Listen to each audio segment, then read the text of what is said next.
దర్శకధీరుడు రాజమౌళి ఏ project చేసినా అది ఓ సంచలనమే. RRRతో 1200 కోట్లు కొల్లగొట్టి తన సత్తాని మరోసారి చాటాడు. మహేష్ బాబుని పాన్ ఇండియా స్టార్గా లాంచ్ చేయడానికి రంగంలోకి దిగాడు జక్కన్న. ఈగ చిత్రానికే హాలీవుడ్ నివ్వెరపోయే గ్రాఫిక్స్ ఉపయోగించిన రాజమౌళి ఇక మహేష్ బాబు చిత్రానికి ఎలాంటి గ్రాఫిక్స్ మాయాజాలం చేస్తాడోనని ఎదురు చూస్తున్నారు సినీ ప్రియులు. వారి అంచనాలకు తగ్గట్లే ఇంటర్నేషనల్ ఫేమ్ కలిగిన పారిస్లోని యూనిట్ ఇమేజ్ అనే విఎఫ్ఎక్స్ కంపెనీని కలిశాడు రాజమౌళి. తనతో పాటు విఎఫ్ఎక్స్ స్పెషలిస్ట్ కమల్ కన్నన్ని తీసుకువెళ్లాడు.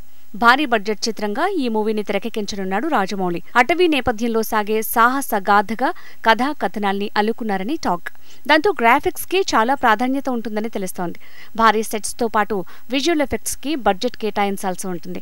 అందుకోసం ప్రస్తుతం నిర్మాతగా వ్యవహరిస్తున్న KL నారాయణతో పాటు బాహుబలి నిర్మాత శోభు యార్లగడ్డని కూడా ఈ ప్రాజెక్టులోకి ఎంటర్ చేయనున్నాడట జక్కన్న. ప్రముఖ బ్యానర్స్ సంయుక్తంగా నిర్మించిన చిత్రాల్ని గతంలో చూసాం. మరోసారి అలాంటి ప్రయత్నాన్ని రిపీట్ చేయబోతున్నాడా జక్కన్న? బాహుబలి నిర్మాతలు అందుకు సుముఖంగా ఉన్నారా? ఈ సందేహాలను తీర్చడానికి జక్కన్న ఏమైనా క్లారిటీ ఇస్తాడేమో చూడాలి మరి.